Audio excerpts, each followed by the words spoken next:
Hello, my name is Lori Badash. I'm a pelvic health physical therapist with Novant Health, Carolina's Pelvic Health Center.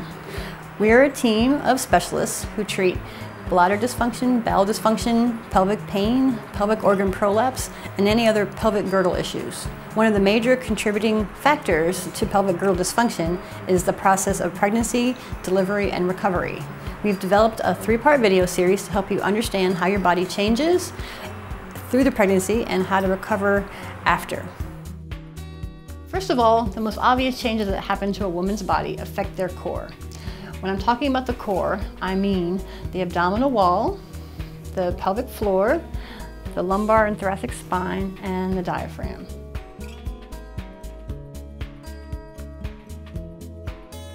The reason your core changes so much during pregnancy is to make room for the uterus to grow.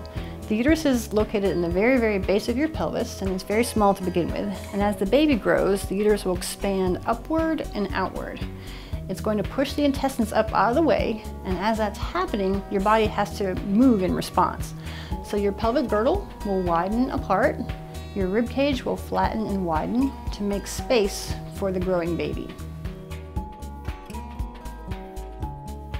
As the abdominal contents are widening and your rib cage is widening, your spine is also going to make compensations as well.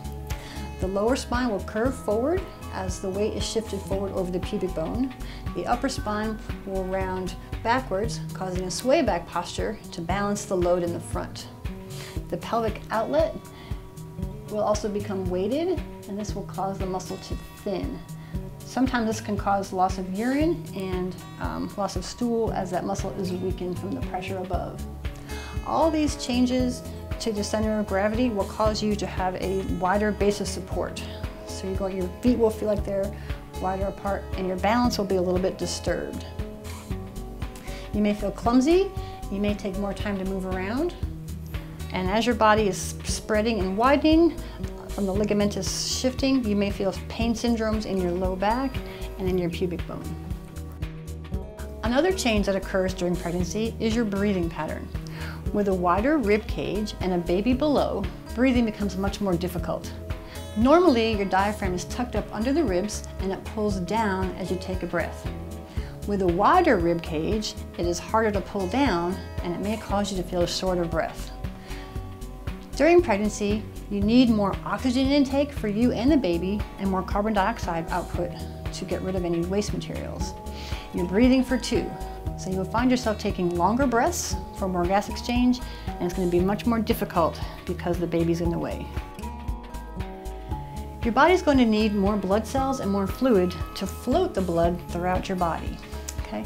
The more fluid load can strain your heart and your blood vessels. You may get swelling in your feet and in your abdomen as a result of the increased fluid pulling down. You may feel warm and flush often as your circulation to your skin tries to dissipate the heat. These fluid shifts are normal that you should expect, but you can combat them easier with exercise. Your body will experience hormonal changes as well.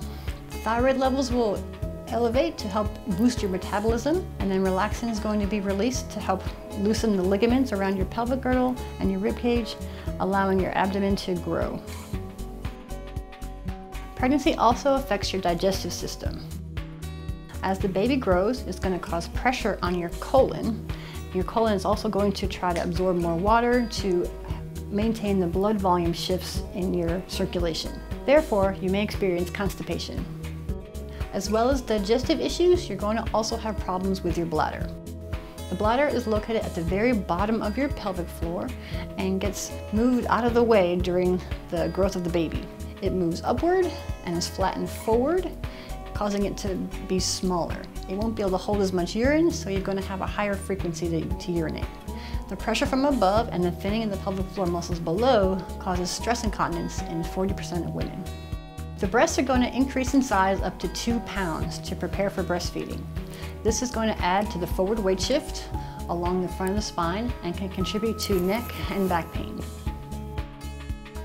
During your pregnancy, your body does its very best to stay well and happy during all the physical and chemical changes that are simultaneously happening. Sometimes these systems can fail, causing pain syndromes, fatigue, digestive problems, incontinence. Often these issues resolve after the delivery, but some can persevere into the postpartum period. Next, we will talk about some suggestions to help your body cope with all the changes.